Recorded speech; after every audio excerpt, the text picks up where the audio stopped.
Okay, this is going to be a review and a little bit, it's just a review, but it's going to sound like science for many who are not familiar with the field, and there are a couple here. So I am going to talk about thermoelastic properties of minerals, but the focus here is going to be more on computational requirements to do this type of calculation. And I focus on thermoelastic properties because it's essential. It's one of the essential properties that we needed to address if we want to understand the deep interior of the Earth. So I have many to acknowledge, several that have collaborated with throughout the years, and a couple of them are here. And funded by NSF since 1996. Okay, I will give a little overview, tell you about the early days and how much it took to do these calculations when we started doing this. And a little bit of the static elasticity of solid solutions and high temperature elasticity, anharmonic calculations that we started doing very recently. Elasticity of spin crossover systems, which is one of the most challenging areas, I would say, today, for several reasons. And I would like to, tomorrow, I will tell a little bit about that help is on the way, what the VLab cyber infrastructure is doing for us, and the road ahead, just a branch of the road we have ahead of us. So for those who are not familiar with, the information, most of the information we have about the Earth interior, especially the deep Earth, comes from seismology and seismic waves, body waves that penetrate the Earth. There are essentially two kinds, the longitudinal velocity and the shear velocity, that depend on two basic elastic properties, approximately the two elastic properties of isotropic medium, the bulk and the shear modulus. So these two velocities plus some frequencies of free oscillations that gives the density profile in the Earth offer information about elastic property as a function of depths, not only depths, but today as a function, a 3D profile of velocities and therefore elastic constants in the Earth. What we really need to do to know, so for example, this is the one-dimensional profile, density velocity profiles in the Earth. Longitudinal velocity are faster, shear velocities, densities. This is the mantle, the rocky shell that surrounds the metallic core, the iron core, and in the shell, in the surrounding rocky shell, we have discontinuities in velocities that are caused by structural transitions in the main minerals, the most abundant minerals at this depth. So our job is really to interpret these density profiles in terms of mineral composition, mineral content, and temperature as a function of depth.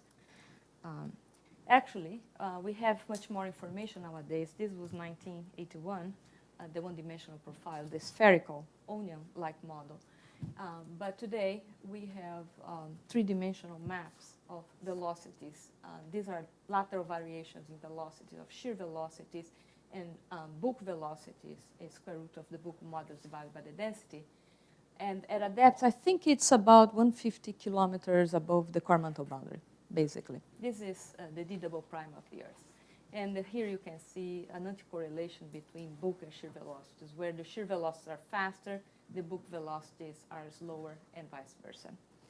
Interpretation of velocity maps like this is our aim, provide the information necessary for their interpretation. For example, the main mineral phases that we are concerned with are the upper mantle phases, olivine, garnet, pyroxenes, and with increasing depth, there are phase transformations, and this is an example. Olivine transforming to modified spinel, and then dissociating into the lower mental phases, which is perovskite and magnesium wustite or ferropericlase.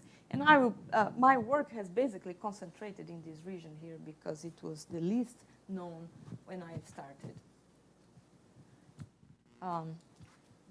The techniques that we use, essentially everybody is going to, everybody here today uses these techniques. Density functional theory, two very popular exchange correlation functionals, and now we are using also an augmented functional with the Hubbard U, which is calculated by first principles for strongly correlated systems. These are one of the frontiers of first principles calculations today.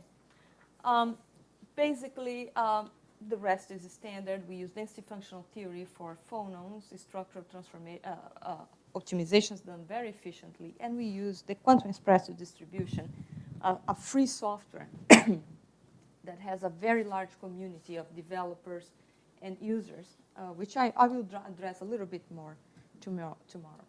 But it was in 1993 that we essentially, myself and collaborators, did the first structural optimization in the major phase of the lower mantle, MgSiO3.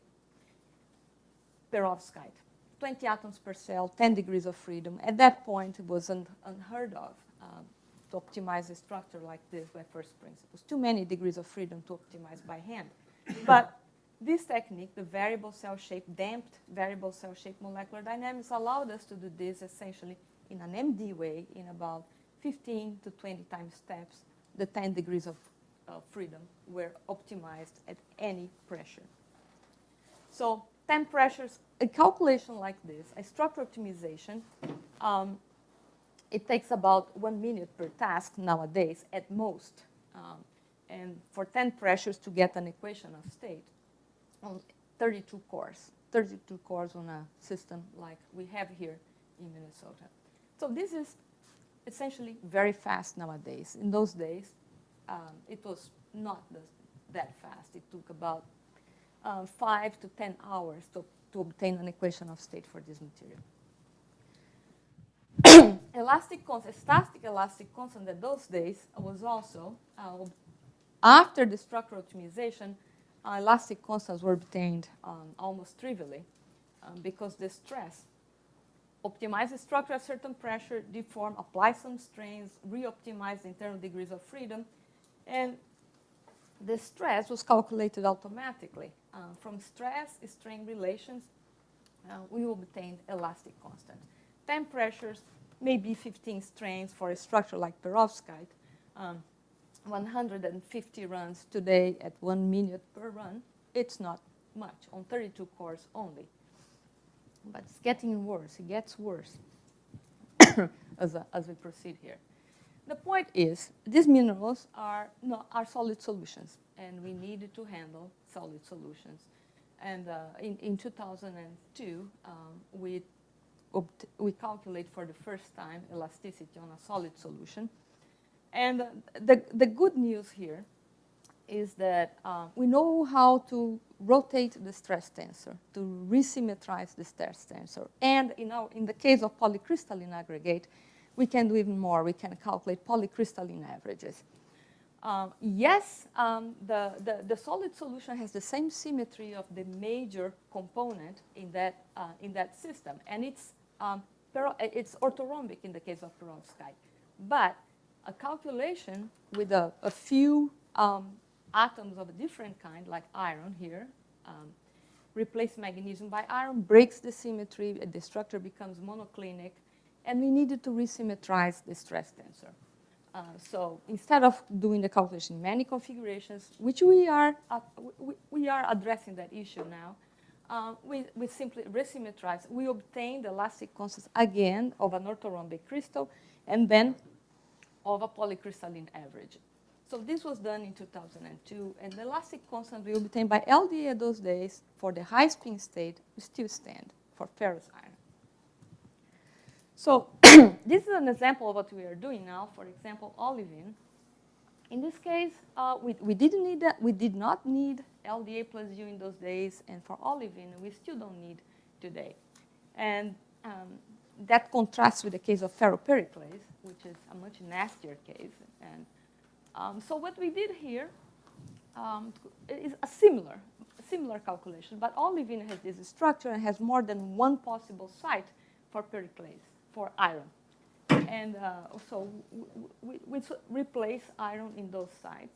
But then, of course, there is the effect of order. So we test for a couple of configurations, including those with iron closest to each other and furthest apart from each other. And as you can see here, the elastic constant for all these configurations, the range of elastic constants it doesn't vary very much. It's shown here by the blue, okay? The blue, the colored region. So this, we did a couple of configurations with 56 atoms. And when it comes down to calculating the polycrystalline averages, forget it. We don't need it even to inspect several configurations. The Voigt-Royce bounds are wider than the range of variation of the elastic constants. It's really something that it's not a serious issue for.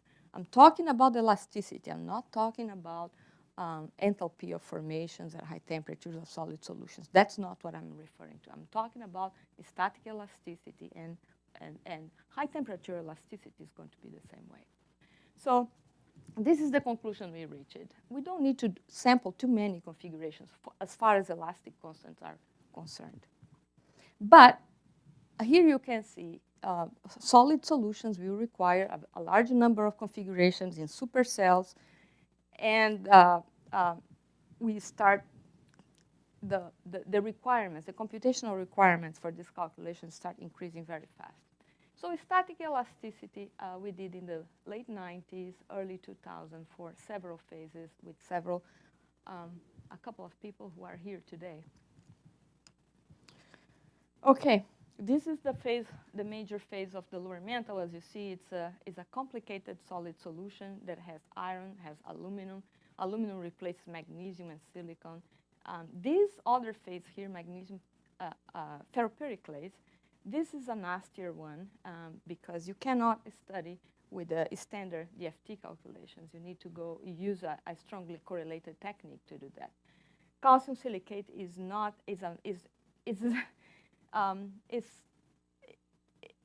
very abundant, 5 mol %, 7 mol %, and that's why it's small here. But it's a complicated one also because it's strongly anharmonic.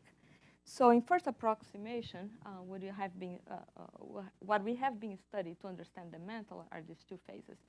And this is a strongly correlated. This you can study without strongly correlated techniques.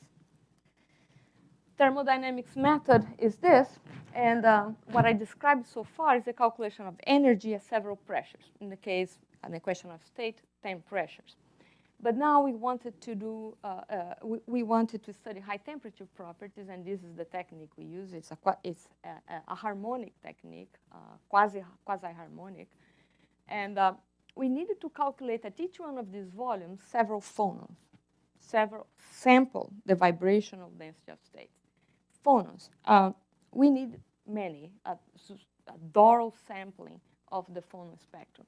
However, by first principles, you needed to calculate about 10, not many more than that. From the dynamic matrices of these phonons, you can extract force constants and create the dynamical matrix for other phonons, and that can be sampled Dorally. So 10 pressures, 10 Q points. The Q points calculation for phonons is much more demanding. Is more demanding. The scaling here is bad. So it takes about 30 minutes per task, and a task is a phonon calculation. So we have 100 tasks, 30 minutes per task on 32 cores. So 50 hours, approximately, perhaps more than that, to do a calculation of thermal properties in perovskite. MgSiO3 perovskite, 20 atoms per cell, 50 hours. on 32 cores.